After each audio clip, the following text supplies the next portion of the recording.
Hello, this is Leech83, how we doing? Welcome to this new Celtic vlog. As always, talking all about Celtic, and we'll talk about somebody else today as well, because I thought I'd share my opinion. I was asked for my opinion, I'm going to share my opinion on another football related topic. So first of all, we are now, is it 32 games unbeaten? Yep, 32 games unbeaten, 21 wins in a row. Sitting very, very comfortable after a 2-0 win over Hamilton Accies. 2 goals from Moussa Dembele. Moussa Dembele was then substituted on the 72nd minute and replaced by Lee Griffiths. Good to see Lee coming back into the team. And a lot of people were kind of making sort of motions about why he was Dembele subbed and this, that and the next thing. And Brendan Rodgers then had to explain himself there again over why he made the decision. He made the decision because he wanted to give fucking Lee Griffiths 20-minute game time. That's as simple as that. Yeah, Moussa Dembele could have scored another 3 or 4, but it was decided to give Lee a chance to come back. There was no point changing the formation and changing how we play. We play a 4-3-3 or a 4-5-1, developed into a 4-3-3. It's how we play. There was no point changing it to put 2 up front just for the sake of 20 minutes in the game, because anything could have happened. And Brendan Rodgers was just clever and just saying, you know something, there's no need to risk. We'll take him off. We've already lost one player to injury. We don't need to risk losing another one. So let's take off Dembele, bring on Lee Griffiths and give him 20 minutes. Perfectly fine managerial decision. And that's the sort of decisions that Brendan Rodgers is comfortable making. Superb. No point making another issue of that. But in regards of the injured player, the tackle on James Forrest, at first glance doesn't look too bad. But when you see it from a couple of different angles, it's actually fucking horrifying. It could have really been a leg breaker. It's just the angle. It's a 50-50 ball. They do both kind of meet the ball round about the same time. But it's the way that the player comes in from the side, again, and also his trailing leg. And unfortunately, at the time, not only is James Forrest stretching, but he's also got his foot planted. And it's only going to lead to a problem. So it looks as if he's got a little bit of a knee problem. How bad it is, we just need to wait and see when it's confirmed by the club. But it is still another tackle that, yet again, this time, no card, no punishment whatsoever. Play went on, and the tackle was basically ignored. And it wasn't the only one yesterday. There was another few tackles that were either late or they were just like grievous bodily harm. It was fucking disgraceful. And yet again, Brendan Rodgers' words go unheard.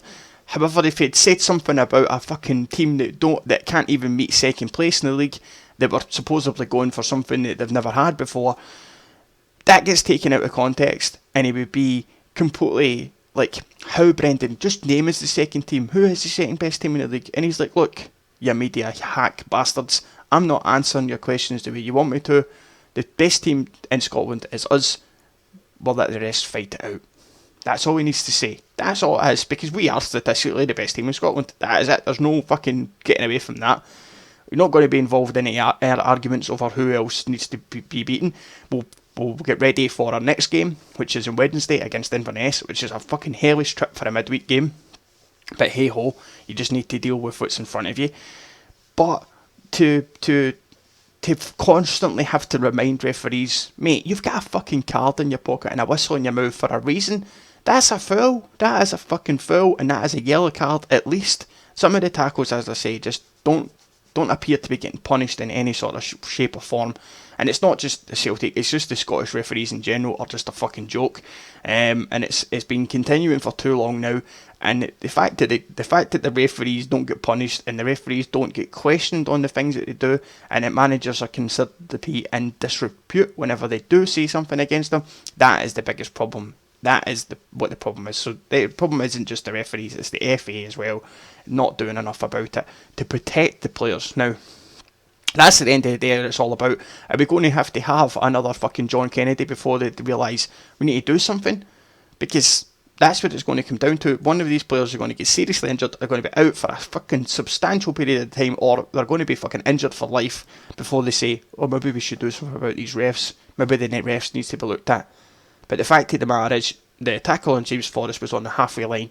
You've got a fourth official staring straight at it. You've got 2 linesmen who should be able to see it, and you've got a referee not far away, and the play is waved on. Need you say more? Let's move on. Okay.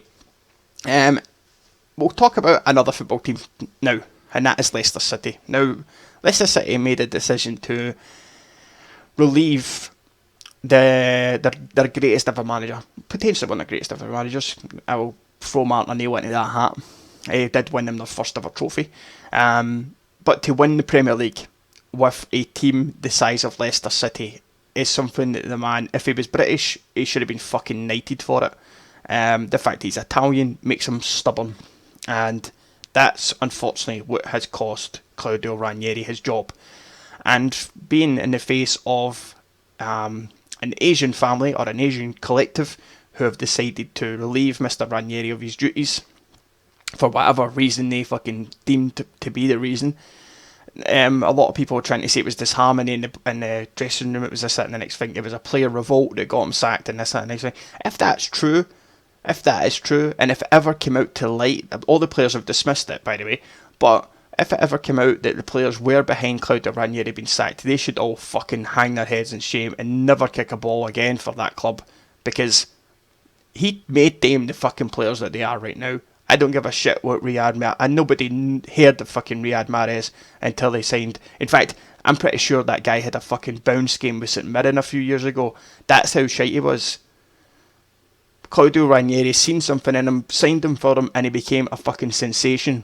So skillful, such a good player, and he, between him and Jamie Vardy, and N'Golo Conte, Wes Morgan, and Robert Huth, to name but a few, managed to turn these players from non-league fucking goal scorers into BPL champions and a fucking Champions League team, and not just a Champions League team to take part, a Champions League team to qualify for the last 16 to face a difficult tie against Sevilla, which, by the way, they're not even fucking out of.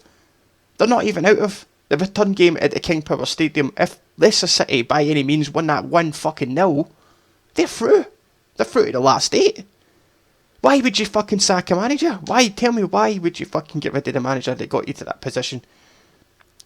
Claudio Ranieri should have been given the fucking contract for life. As long as you want it, Mr. Ranieri, the job is yours, because you've achieved something that we'll never ever see again. You've done something that we can never deem impossible at any time, but you managed to do it. Even in the weeks running up to the last few games of the season last year, nobody gave fucking Leicester City a hope and chance in hell. They were going to fall apart. No, they're going to fall apart. Christmas time, no, they're going to fall apart. It got to Easter time, no, it's going to get tricky now, they're going to fall apart. And then they fucking done it. They became champions. Yet still, they've made this decision to get rid of Claudio Ranieri, and it just beggars belief what football has become now. It really does. And that's been contrasted with the fact that every single pundit has more or less said the same thing, apart from one who works for Leicester City. I can't remember the guy's name, but he was quite fucking, right, we'll move on, it's done, and they've obviously done it for a reason, blah blah. He had a wee bit of a party line, I think, to kind of toe to, didn't want to upset his bosses type of thing. But most people, Jamie Carragher, Gary Neville, every single Sky pundit, Merson, all the rest of it, have all said the same sort of thing, that the decision to sack Mr. Ranieri is just a fucking disgrace. And I would say that it is up there with some of the biggest disgraces in British football. But what can you do? Now they've been linked with every manager under the sun, and Scottish media, God bless them, the Scottish media, or the Scottish copy and pasters, have decided that Brendan Rodgers should be in the front running for that. He's not. It was Roberto Mancini, but I believe Mancini has got his sights on something else, and he's not interested in the job. So who goes for it? Who knows? I probably think that somebody like Pardew will get the job, somebody like that. Along those lines. I might be surprised if you've seen fucking Nigel Pearson back. That's just how stupid football is these days. They wanted to link Neil Lennon with the job. Neil Lennon's done alright with Hibernian, but he's not a relegation mastermind to get a team out of that position that they're in now. And then you've the man with the magic hat. The man with the magic hat was fucking linked with the Leicester City job. Now come on. I don't understand it. Whatever. Anyway, Leicester City, I hope you get your shit together. I'm not bitter in any way, shape or form, but I do hope you get fucking relegated now, and I hope you never come back to the Premier League. Apologies to every single Leicester fan out there for that remark, but these owners don't deserve a fucking anything at all, and they get what they get. They really do. They get what they get. They've got 13 games remaining, and I honestly fucking hope that Swansea can replicate the performance they put in against Chelsea yesterday, and through a non-penalty that wasn't given to them. They lost the game, and to be honest with you, I think Swansea are probably one of the teams who could threaten to kind of stay up. Sunderland, they probably won't stay up, but I fucking hope Leicester get dragged right into the fucking arse of it. So that's what you get for sacking the greatest manager you've ever had, or ever will have. And supposing they win a league again in the future 10, 15, 20 years from now, it will never ever be the way that Claudio Ranieri done it. And as I say, if the guy was British, he should have been fucking knighted. But it is what it is. That is the joys of football these days. It is a results-based industry, and yes, the results this season haven't been great. But if you look at the performances from some of these key players, you will see that the performances were just fucking dog meat. Jamie Vardy has been shite all season. Riyad Mahrez, who we talked about, has showed his St Mirren fucking form. Wes Morgan, Robert Hoof have both been fucking shadows of what they were previously. They look weak. They're not. They've not got their chest puffed up. They're not up for the games. You can tell looking at the mentality of the team. They're already beaten. They're already beaten, and for whatever reason that was that was drained out of them. I think when you went from cloud, not even cloud 9, you've went from cloud fucking 735 to basement level yet again. The players have went from thinking that we are fucking international superstars. They were getting acclaimed from every edge of the world as being the team to get to the top of the Premier League, to win the Premier League and to get into the Champions League. It was an unbelievable feat. But I think it's went to a few of the players' heads, and now they look like shadows. That woman's quite annoying. I've realised I've been looking at this same screen for quite a while. That woman is quite annoying. I'll move her away. But to get to where they are now is only people to be fault of that are the players themselves, and I wish that something could happen that Ranieri wouldn't have happened, but it's done now. As I say, it's a results-driven base job, and that's where he's unfortunately paid the price. So, good luck to Mr. Ranieri and whatever he does in the future, and good luck, well, kind of good luck to Leicester City for their fans more than anything. They don't deserve to go down for their fans, but the way their owners are behaving, then they deserve everything they get. So, fuck you, King Power Consortium, or whatever the fuck you are. Anyway, hope you've enjoyed this little vlog. It's turned into a bit of a rant. If you're holy, or if you're faithful, or what do you call it, religious in any shape or form, then say a little prayer for the McNeil family. Our thoughts and wishes go out to Billy McNeil and his wife and other family members at these hard times. The dementia's a fucking horrible thing.